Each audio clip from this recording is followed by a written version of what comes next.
Hello, everyone, and welcome to the second episode of Blackbean Translators. This is the first live talk show about translation and translators. My name is Dmitry Kornyukhov. I'm your host. Joining me today, my amazing co-host, Elena Tereshchenkova. And before we introduce our guest tonight, I'd like to apologize that I couldn't be with you on our last episode. It was like, this classic Canadian winter situation. You think you're gonna make it through, you almost see the spring around the corner, and next thing you know, you're lying in bed with fever and coughing your lungs out. So I wasn't able to join you, but I was in the chat. So I'd like to thank Elena and Kazuya in particular, because they did an amazing job, and they delivered probably one of the best labs I have ever seen on this platform. And thank you.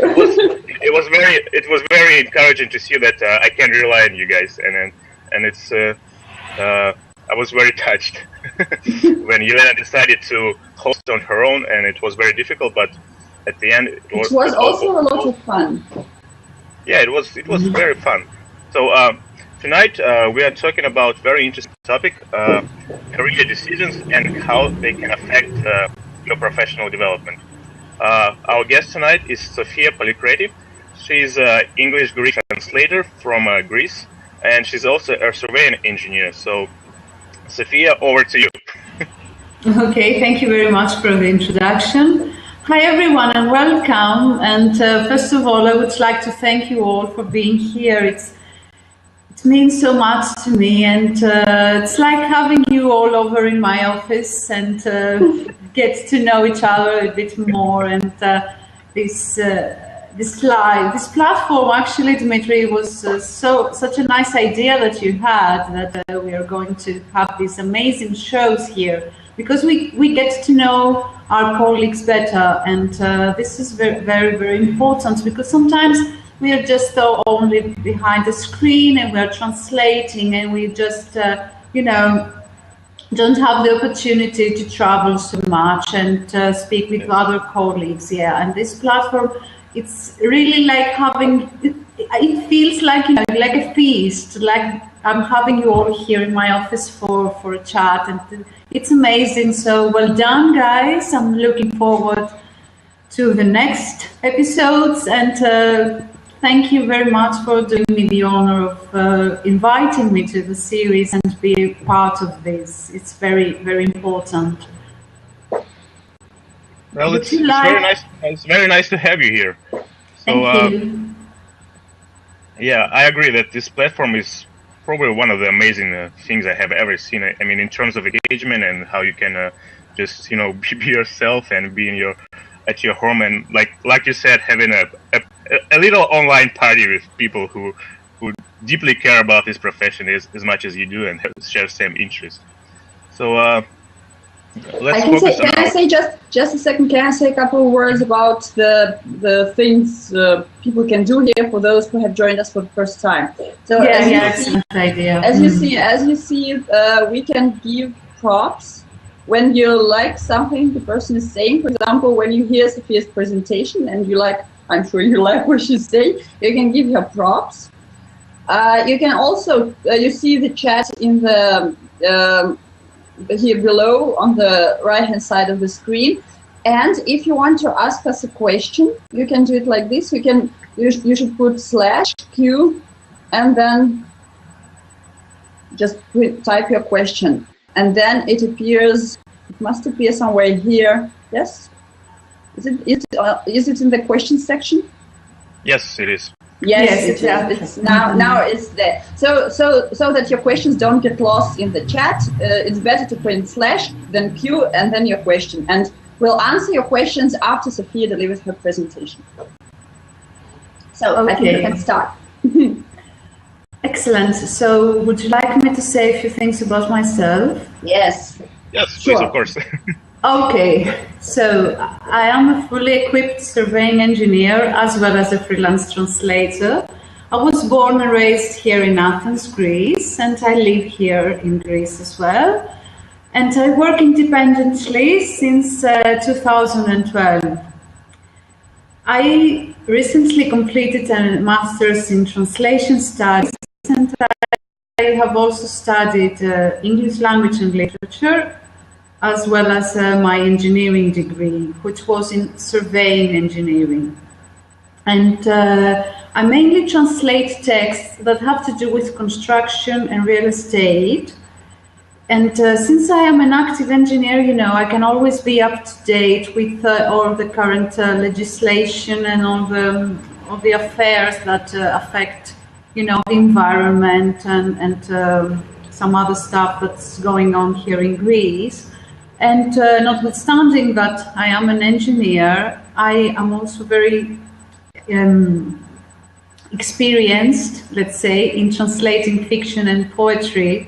Actually, my master's thesis was in translating Dorothy Parker's poems. Wow. Into Greek, yes, and it was kind of very, very, very interesting, because a part of translating some of 30 or so poems of Dorothy Parker's, I had to keep them, one very important aspect of I don't know if anyone has known Dorothy Parker's poetry, but she manages to use traditional forms of poetry into expressing her very modern views and very, very subversive views. So to maintain, the traditional form, the rhyme, and for example, she writes sonnets, Mm-hmm. She writes in the 20s, and I had to recreate a sonnet in Greek. Mm-hmm.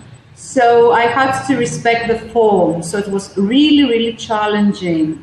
And apart from that, I had also to analyze the poems from a literary point of view, and as well as to write about the translation analysis, my translation choices and things like that. So don't think that because I have an engineering degree, I'm not, translating poetry and fiction.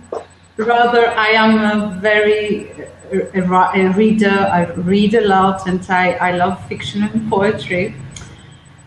And today I'm going to tell you about some thoughts that I have. I have researched and thought very much about how to make decisions.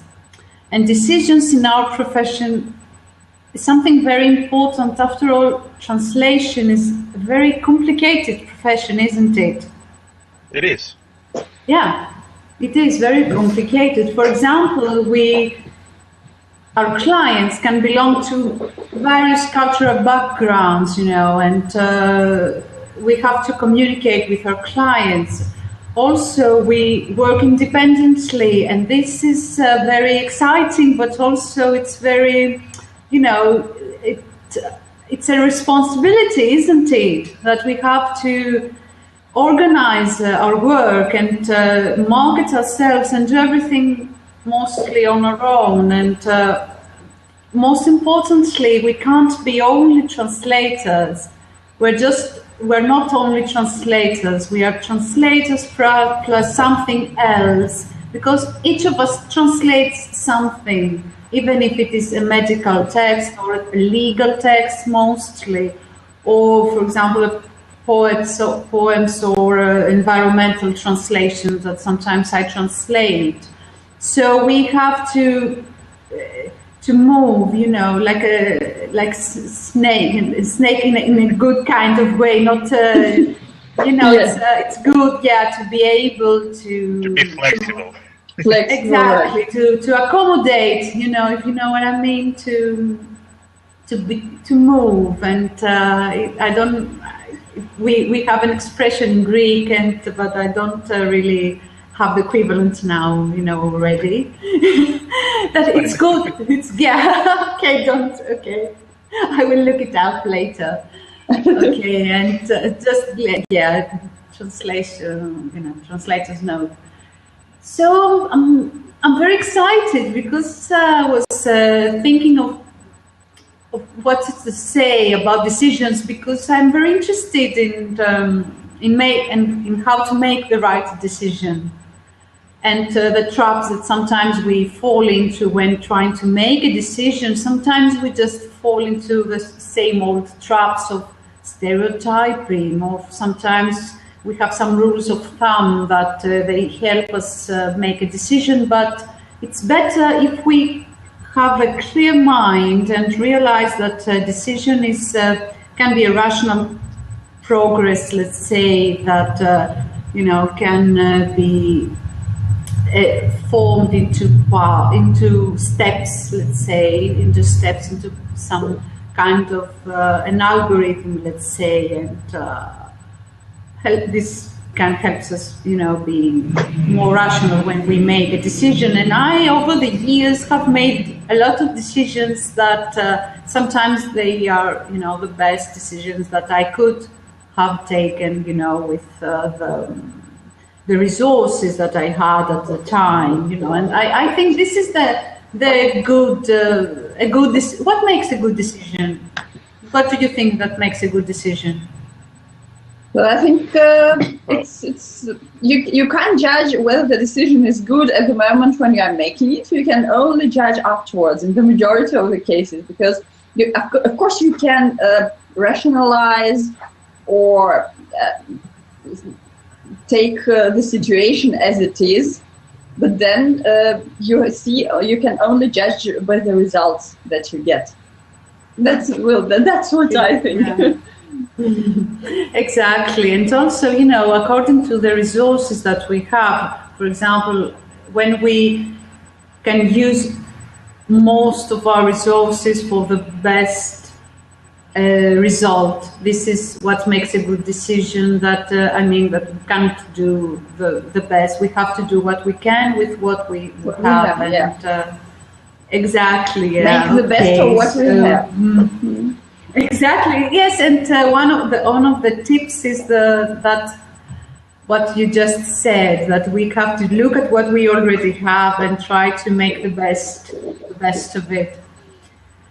So I told you about these traps that we can fall into when trying to make a decision. Sometimes things can be difficult, and the way we perceive them, it may affect us and discourage us, maybe, I don't know. And okay, May I ask you something? Yeah, sure. Question. For me personally, surveying engineer and translator, they are pretty far apart from each other, these two careers. How did you manage to combine them? Okay, first of all, in Greece, a surveying engineer is, usually in other countries, surveying engineer falls under the umbrella of civil engineering. Mm-hmm. It's the civil engineers have been trained into doing some surveying work, and that's that. In Greece, because Greece was a fairly modern state, the modern Greek state was established around 1830 or something, and we are a very modern state, and we have a long way to go.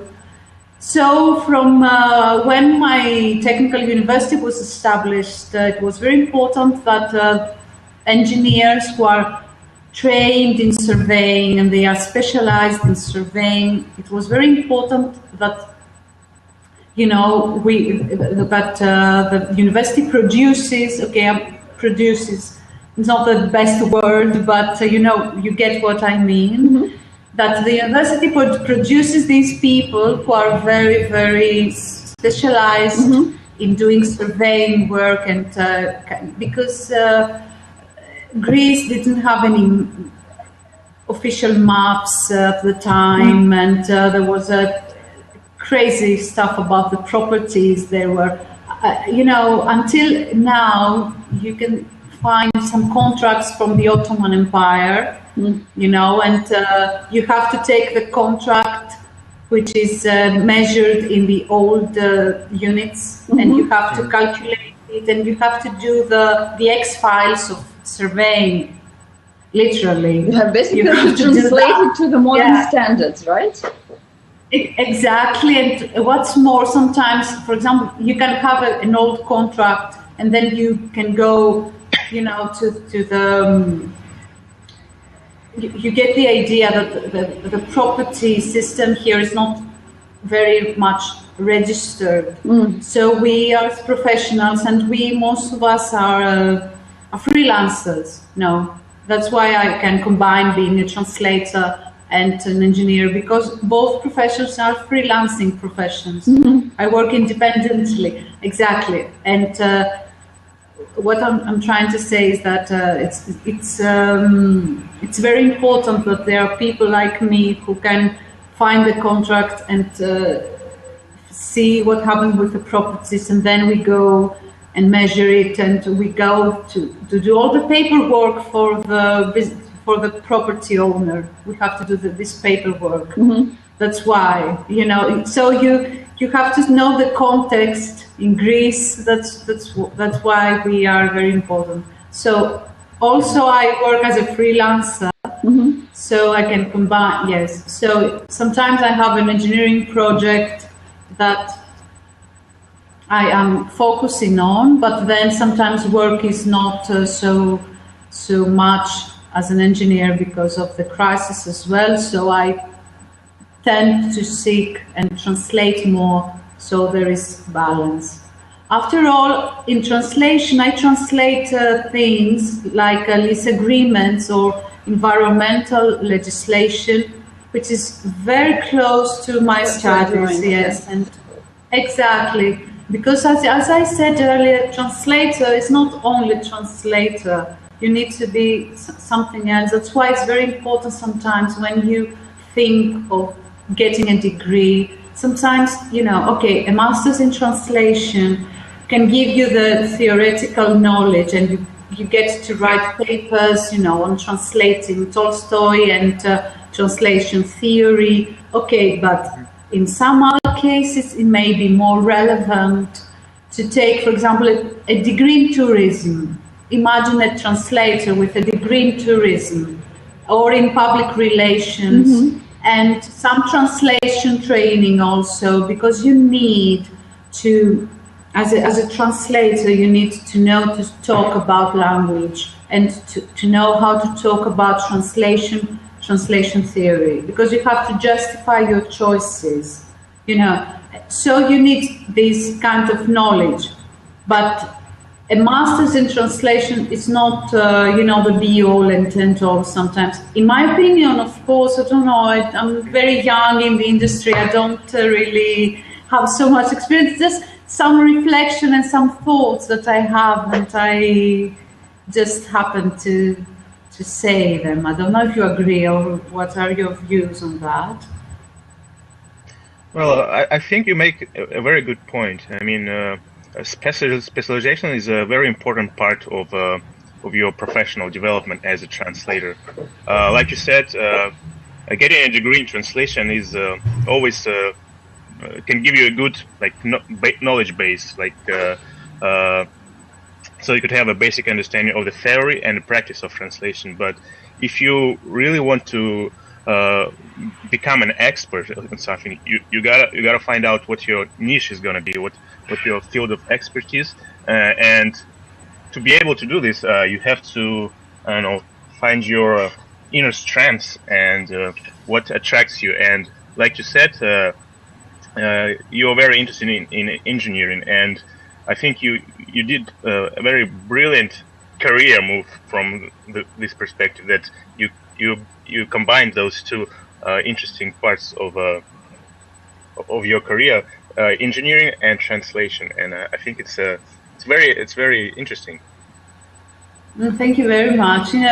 Translation as a profession helped me combine my two interests, and I was, from a very young age, I was interested in language. I was interested in the environment, in maps and cartography, but also I was interested in language and how language works. And I always wanted to become many things, and one of them was becoming a translator. I remember when I was very young, and I was reading, and I saw, on the page that the name of the translator, and then I thought, oh my God, this person is a translator. They know both languages. This is amazing, you know, that just the knowledge that some person had read the whole novel before and translated it, and I was so fascinated. And you know, it's not that I hated my engineering studies, and I followed, you know, my true vocation in finding, you know, that I could study translation or linguistics. It's far from that. It's more complicated, and I can see that many people in the field, you know, they have this kind of hybrid status. They are translators because they want to be able to combine stuff. You know, many of us have met brilliant translators over the years, and they have a tremendous general knowledge on things, and they like to study, they like to read, they like to learn new things every day, and they like language as language, not just as a tool for communication. They like to, that's why many translators are polyglots, and that's why, because we have this, I don't know, it's something that we have all in common, and this is very interesting because we have created this awesome community here, and each of us is very different. We may come from different backgrounds, different countries, different religions, different language combinations, but we all share this enthusiasm for languages, this enthusiasm for meeting new people and creating new texts, you know, and I don't know, I think it was the theorist Venuti that said that sometimes people are afraid of the translator. That's why, you know, sometimes he wrote in the book that sometimes that's why we have, you know, the industry just, you know, it's very complicated because people are sometimes afraid that we are like something like ambassadors, and sometimes people, they, you know, if they can't put you in a category, if you belong to 2 or more categories, yes, and people get suspicious. You know, I felt that when I was an English teacher, I felt sometimes that the parents didn't, you know, okay, they liked to have the kids learning English, but on another level, sometimes they were a bit afraid that learning English might change the kids, you know, and they were a bit suspicious of me as a cultural, as a bearer of another culture, you know. And this is very, very interesting, and I hope that people, you know, not me, people who are researching translation on an academic level, that may investigate this fear of the translator. I don't know, maybe, no, I don't know. That's something very interesting. That's very interesting. Probably it's what I'm going to say doesn't have much to do with our topic for discussion. So, but it's just very interesting what you're saying. I thought that probably in Russia not so many people learn foreign languages or can speak foreign languages. It's because they are afraid that it can change them somehow. Of course, not on a conscious level, but somewhere subconsciously. That's a very interesting thing to think about. Yeah, so it's not just me who has this, you know, this idea of... It hasn't occurred to me, but now that you mentioned it, I really think it might, there is something in what you're saying. Okay, now my cat too is here. Okay, yes, my cat is banned because she was really naughty. Yes, my cat is banned. It's very difficult to ban my cat, especially this one. It's easier with the second one. She's not. We don't let her jump on the table, but with this one, it's next to impossible. Yeah, your cat is very enthusiastic. Yes, she is. She's been watching Sofia while she was talking, but now that you stopped, she wants. I think she wants more. So. Okay, so I don't about decisions, because maybe she's interested probably. in making decisions. And okay, and back to what I was saying about making the decision. And as a person, I am theoretically inclined. I like to study how things work, and I like academic environments. So when I was studying language and linguistics and translation, I liked it, and they made me feel in my element. And that's why, when you want to pursue your studies further, and you can afford it, and it's easy, and you find that your target culture is values the credentials, I say you can go for it.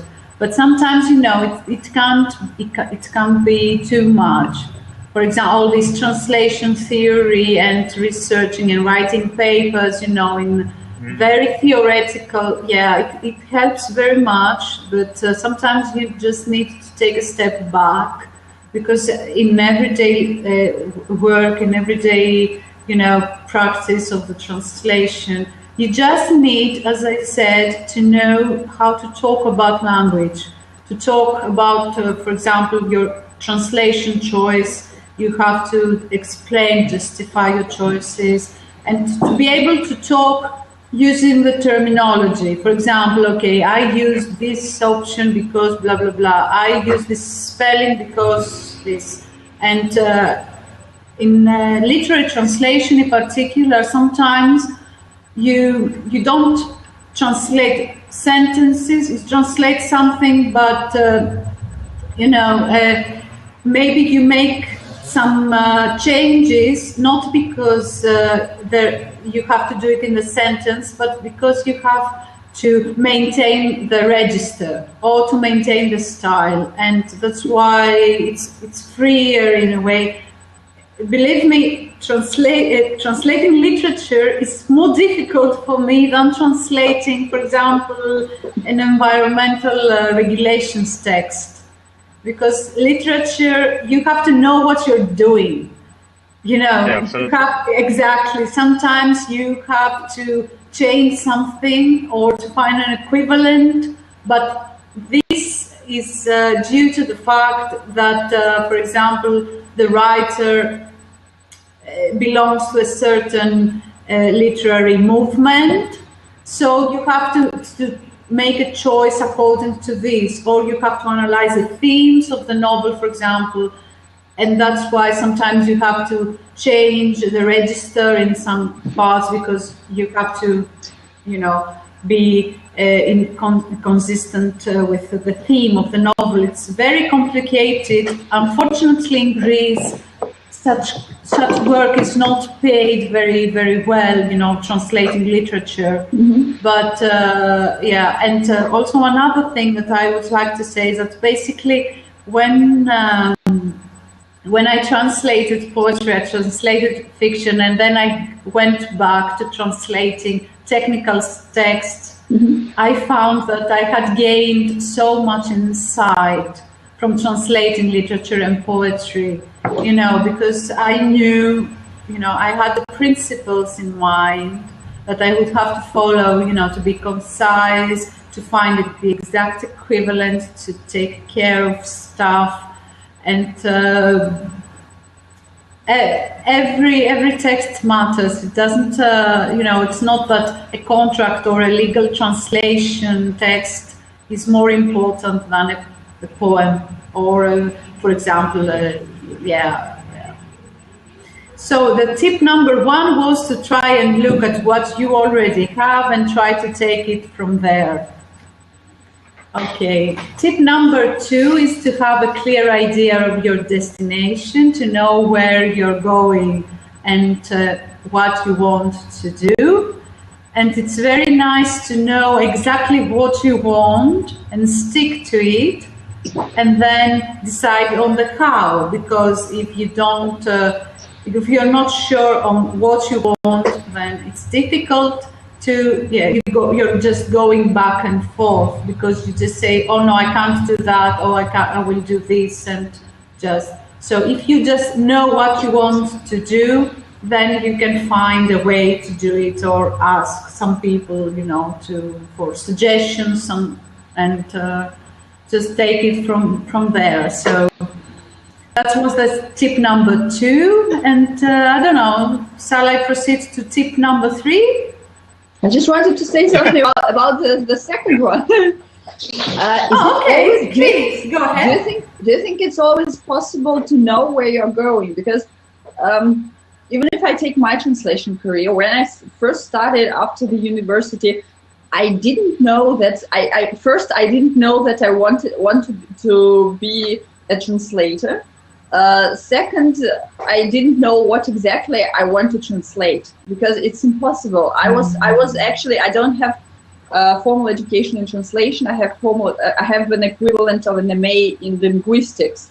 So I wasn't. Yes, I was. I started. So I can say that I learned to translate while in the field, because while doing it, because I I wasn't sure what I want to be while I was studying at the university. And then first I wanted to be an interpreter, and I was an interpreter for about a year and a half. But it's pretty hard to find interpreting jobs here in Nizhny Novgorod, where I live. They're mostly in Moscow and other bigger cities, although Nizhny is also quite a big city. But what I'm trying to get at is that it's not always possible to see the bigger picture from the very beginning. So you have to, for me, it's more like I have to have some, let's call them intermediate goals. Something that I want to go next to, but not planning very far ahead. Yeah, of course. We in Greece, we are not planners, just... I went on a small trip the other day. It was a couple of months ago, and I just decided it 2 days before, and I just went. We are not planners here in Greece, and first of all, we think that it's bad luck to plan. To plan our holidays, because it's bad luck. It's like you challenge fate or something. I think there is a saying: God laughs at people who make plans. Exactly, something like that. Exactly the same, and that's why, for example, if you tell me to plan my holidays for the summer, it's impossible. But you can have general goals. Just you knew that you wanted to do something with language. With linguistics, as you say, direction to go in, probably, yeah. Exactly, you knew the direction, and then you just you had the destination. I mean, the destination, not the final destination. It's like more that you have the short-term goals, let's say, exactly, and the general idea. For example, I know that whatever happens in my life, I want to be an independent professional, and don't really like to be on a 9-to-5 office. I couldn't do that. Yes, I want to be my own boss. Yeah. So I know that, and that's why at first I tried to become a language teacher, and I taught English for 5 years here in Greece, but to tell you the truth, it wasn't. I loved. Sometimes I miss teaching, but it wasn't enough. I wanted to do something different, and translation. It just gives me this calmness and the dealing with the words and the field. The fields of expertise that I have, and I get to use my knowledge. I was translating the other day. It was literary. It was a test translation for a book, and this book was dealing with some chemistry stuff. It was fiction, but it contained some chemistry because it was a kind of science fiction or something. And I got to apply my chemistry knowledge on translating literature, and I said, wow, see, my general geekiness is being rewarded. And yeah, because it's like yeah, you know, I accumulate knowledge because I like to. If you don't play Trivial Pursuit with me, I am going to win. So yeah, so you get the idea that translation can help us, you know, do what we like. For example, if someone, I don't know, if someone loves sports but didn't have the chance to get into a sports career, imagine if that someone becomes a football interpreter and gets to know all the famous football players.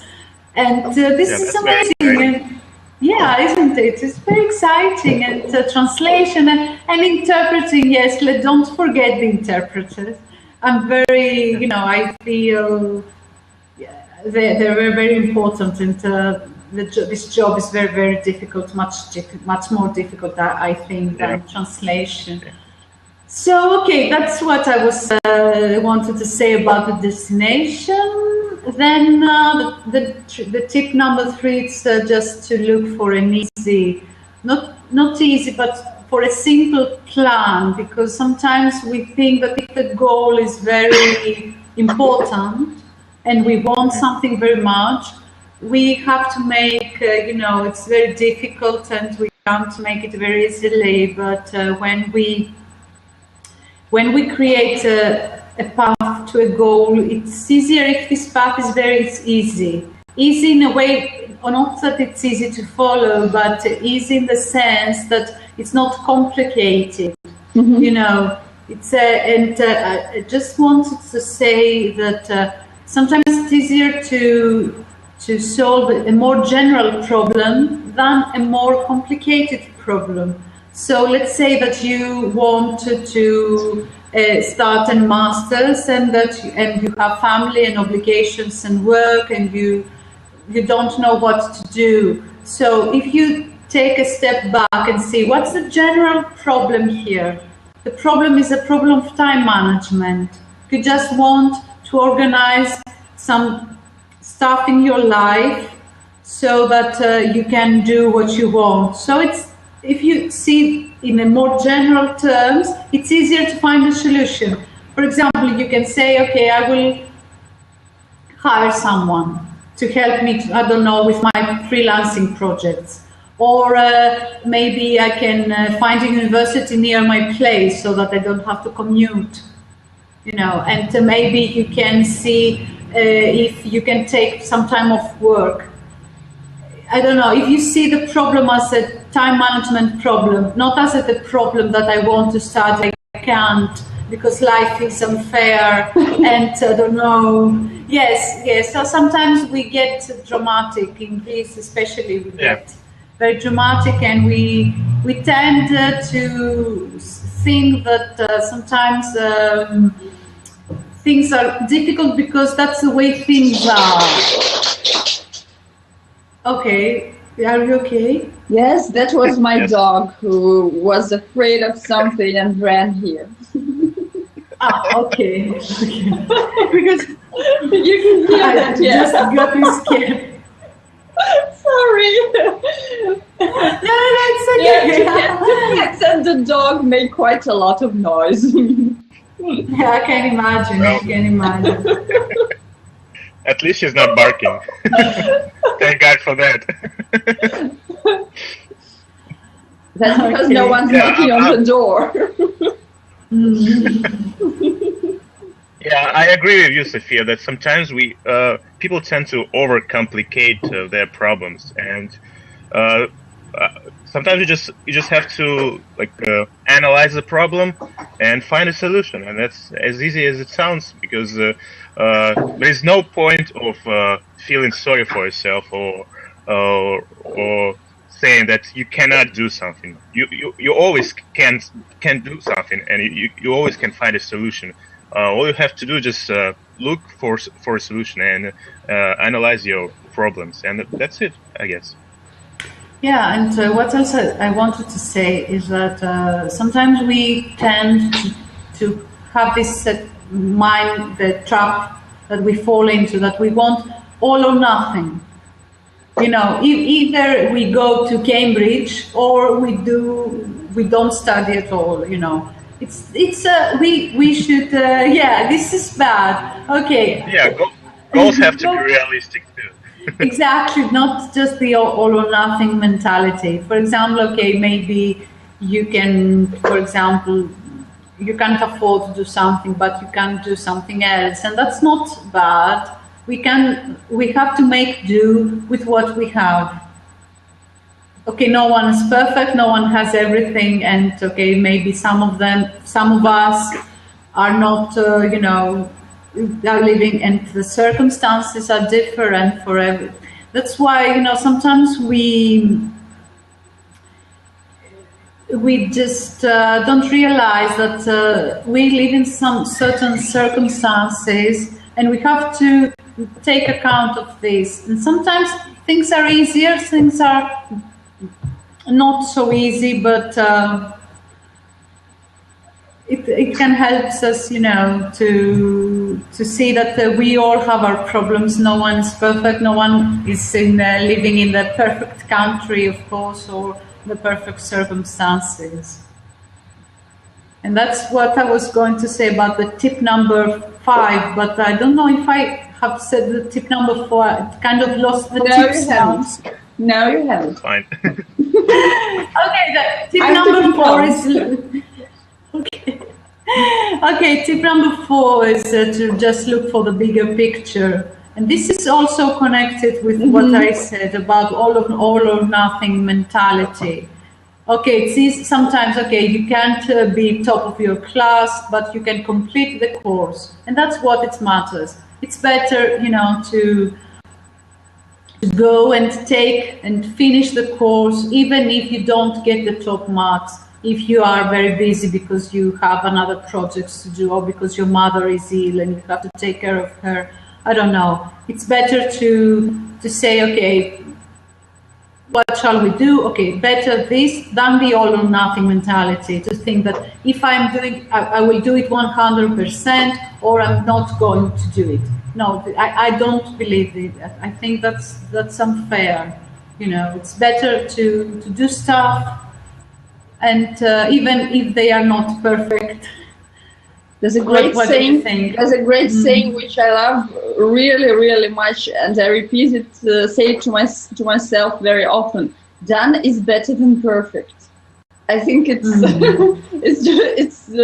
sums up neatly what we were saying, and a great way to describe how we can be the all or nothing mentality.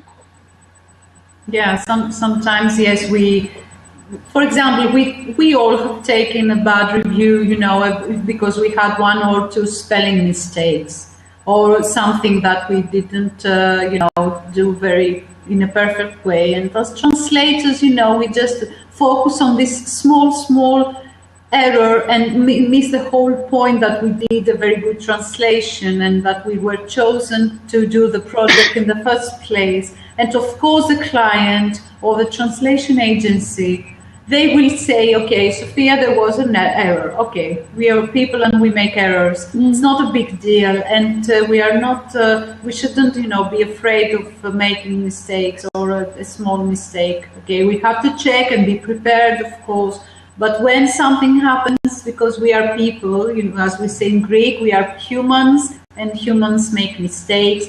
Don't just erase all of our efforts and say, okay, I am a failure. And that's what editors are for. Exactly. If we are doing everything correctly, editor will fall out of jobs, and we don't want that, do we? Of course. Exactly.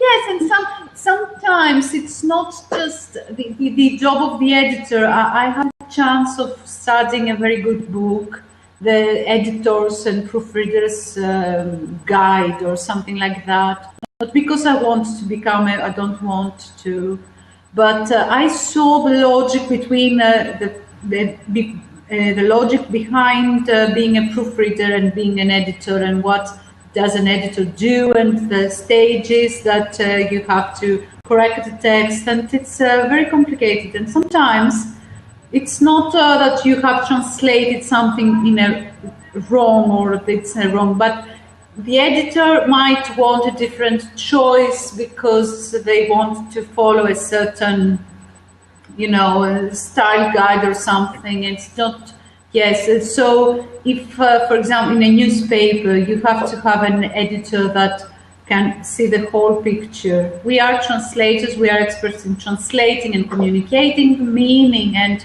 finding the equivalence, but then they have to take it and make it perfect for their own purposes, So keep in mind that exactly. Translators are not the last layer. Yes, and this is inherent in the process of creating, for example, a book or creating a newspaper. That we can't make every choice.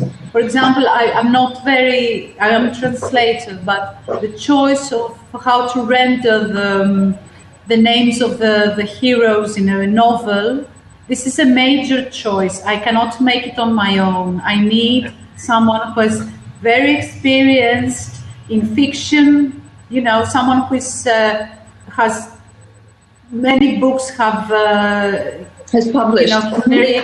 Exactly, and they can take this kind of decision, how to translate the names of the heroes, because in Greek we can, for example, let's say that we translate a novel and the hero is Dmitry.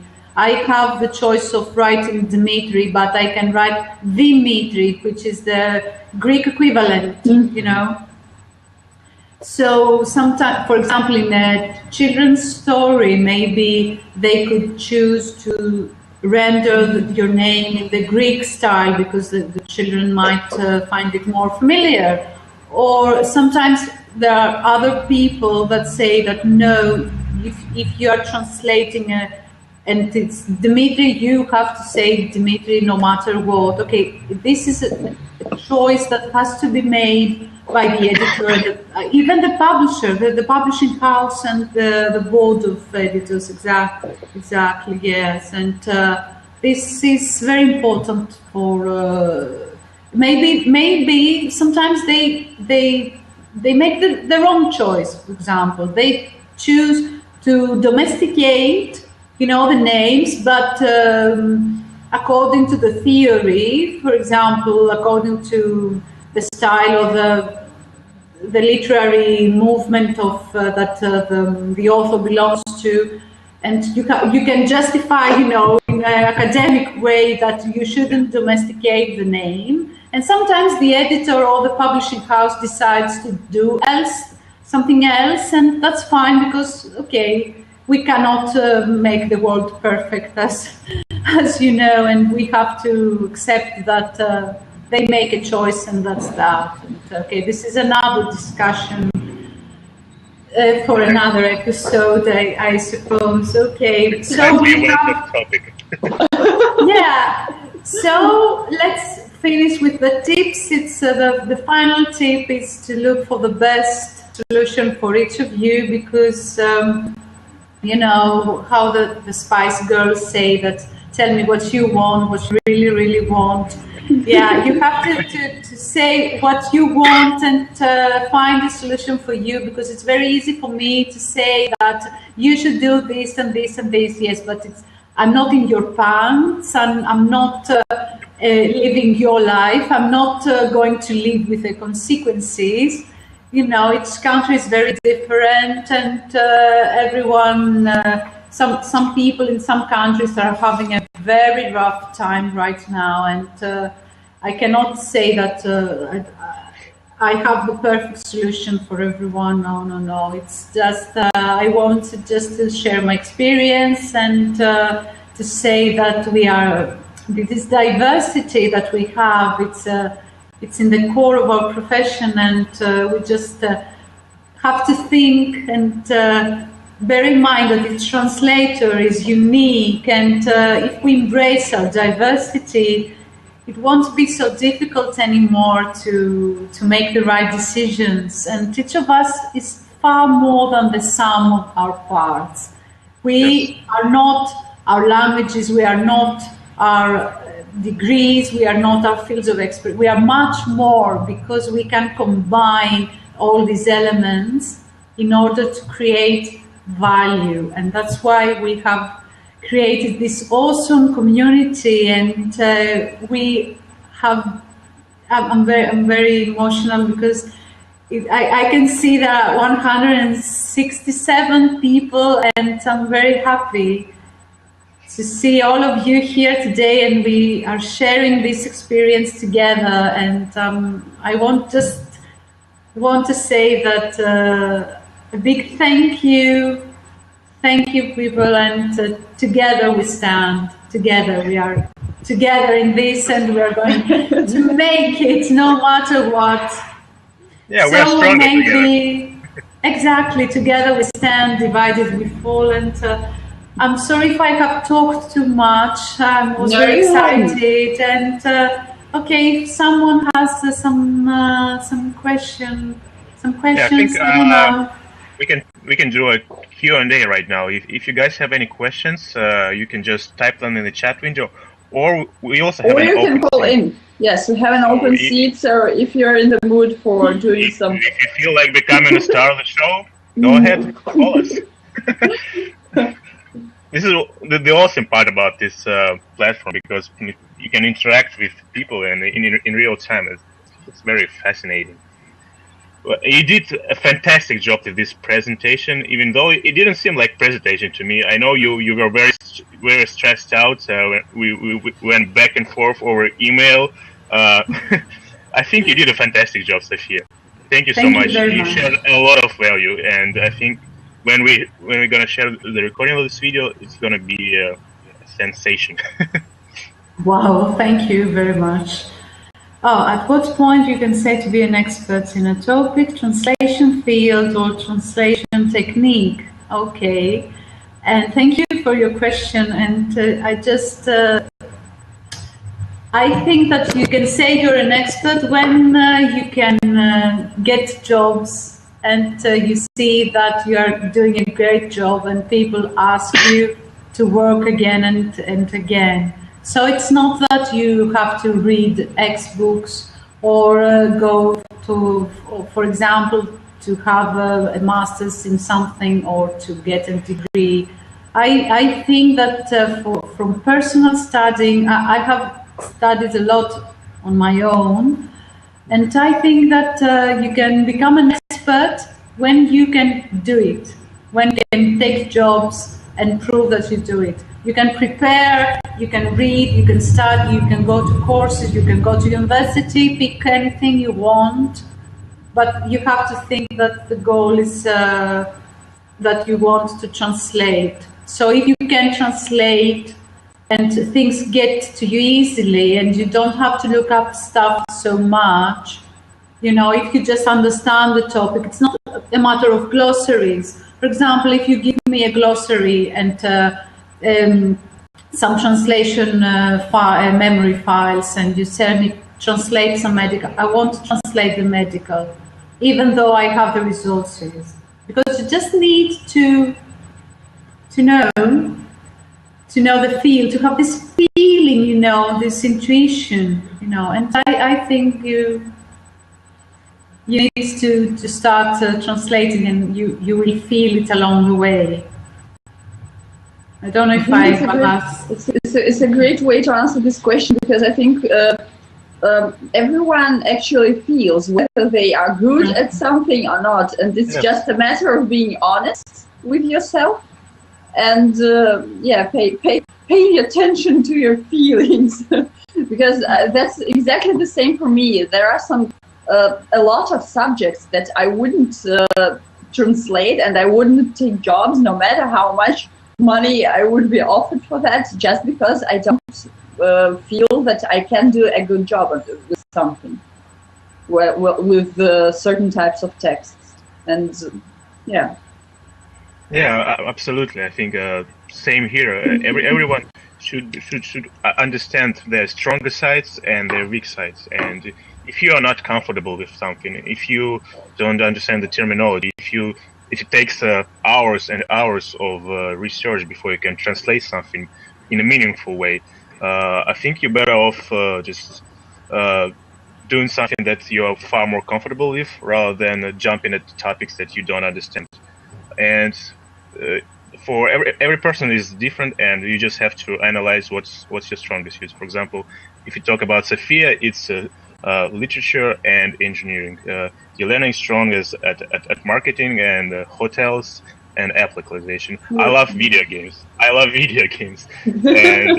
I try as much as I can to specialize in this field. And when I have something very technical, I wouldn't touch it, because that's out of my league. So. And another thing about being an expert is that translation, I think it's even more with translation than with many other careers. We have to learn all the time. So there's no some certain, there won't be 80 points to which we can say, okay, I'm an expert and now I can just translate marketing and not learn anything new. Yeah, it just won't happen. So there is always room for improvement. Even if you feel like you're an expert, you're probably not, because there is always something you can learn. New technology, new techniques, a lot of new information you can read and learn and apply in your translation. So continuous learning is very important if you want to be a good expert, I guess. Any other questions? No? I think Sofia was so thorough in her presentation that we probably were just blown away and can't come up with any questions at the moment. Thank you. But we still have some time. So if you guys feel like asking something, if you're interested, just type. I have a question. In what proportion do you work as an engineer and as a translator? Is it a 50-50 share, or I don't know, any other rates? No. Unfortunately, now I translate more than I am an engineer, because things are very difficult now in Greece, and people just don't transfer their properties anymore, or they do not build. They just just sit and wait to see play it by the ear at the moment, as we say, because when there is someone wants to transfer the property, they need a certain paper, a certain chart that we surveying engineers can provide.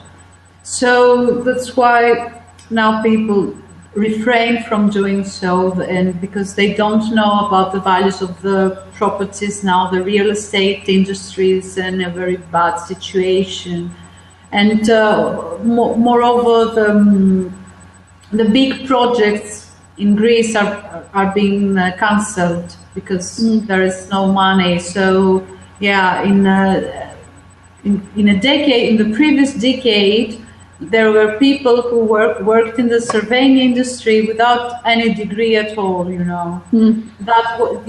because there was so much demand for surveying work, and especially during the Olympics and things like that.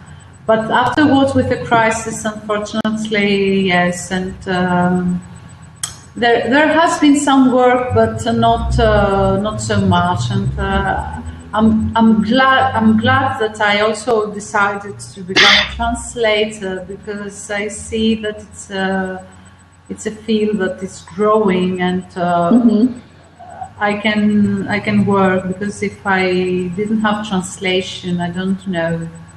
And it hasn't been affected by the crisis. Do I get it right? Yeah, it has been certainly. It has been affected by the crisis, translation, but not as much. Not as much. And sometimes people, when they see the Greek language as a target language, they assume that because we have the crisis, they can ask for a lower rate. This is very irritating because it's not, yes, and there are many Greek translators that are not currently residing in Greece. They live, for example, in the US or in a different country, and it's not fair for them to being asked to reduce their rates. Why? Because in Greece it's very, yes, this is preposterous, you know. And it's but not. Let's just not get into the gory details here. Just we should be ending the presentation on a more optimistic, yes, on a more optimistic note, because else we don't know if we can go on. Yes, that's simple. I think the future is bright, and everything's gonna be fine. Our profession is probably one of the most amazing professions out there, and it's amazing how people are just very supportive of each other, and how we can just be, you know, even though we live in all different parts of the world, we still I have a feeling like of togetherness, if I can say that, right? Thanks to the open mic, thanks to this Blabin Translators show, and thanks to many other mediums like Facebook groups and LinkedIn groups, translators have a very tight-knit community, and that's what's important. I think the more time we spend together, the more time we talk about our common problems, I think the better our future will be.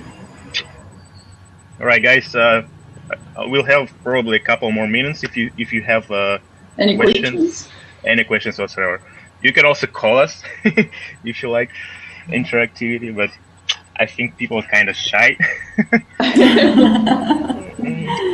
Maybe it'll take a couple of more episodes before people just start feeling really relaxed as much as we do.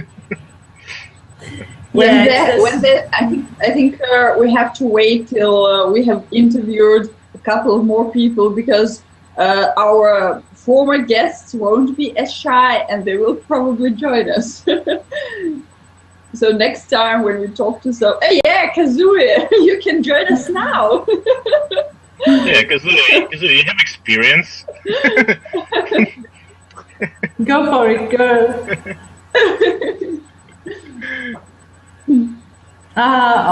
You did a great job the other day. You did a great job.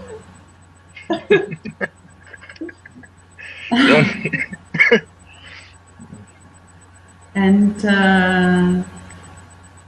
again, I'd like to thank you very much for the invitation. It was a very nice experience, even though I was very shy and I had to prepare and to make a few rehearsals in order to get over this stage fright. But it's working. Thank you all, everyone, for being here today. It was really, really nice to meet you all. And you can also, follow me on Twitter, please. If you don't follow me, and I will follow you back. And we have to get together, and talk and about Brazil. That the girl who is from Brazil, the lady. I'd like to talk about Brazil, and I really love to learn about new countries and new cultures, and it really fascinates me. All right, I think we're gonna wrap things up. Thank you guys so much for joining us today, for watching our live show. Thank you so much for all your questions and for leaving comments in the comment box. We really appreciate it. If you like this show, you can subscribe on our website. It's called blabintranslators.com. That way you won't miss another episode, and we'll send you some friendly updates and a recap of this show. This show is going to be uploaded to YouTube and to SoundCloud, also iTunes, in case you just want to, if you missed something or you want to rewatch it and share it with your friends and colleagues. Thanks again for joining. Thank you, Sofia, for an amazing presentation. Thank you, Elena, for helping us today and asking your questions too. Hey, enjoy the rest of your day, everyone. We'll see you next Wednesday. Thank you. Bye. Bye.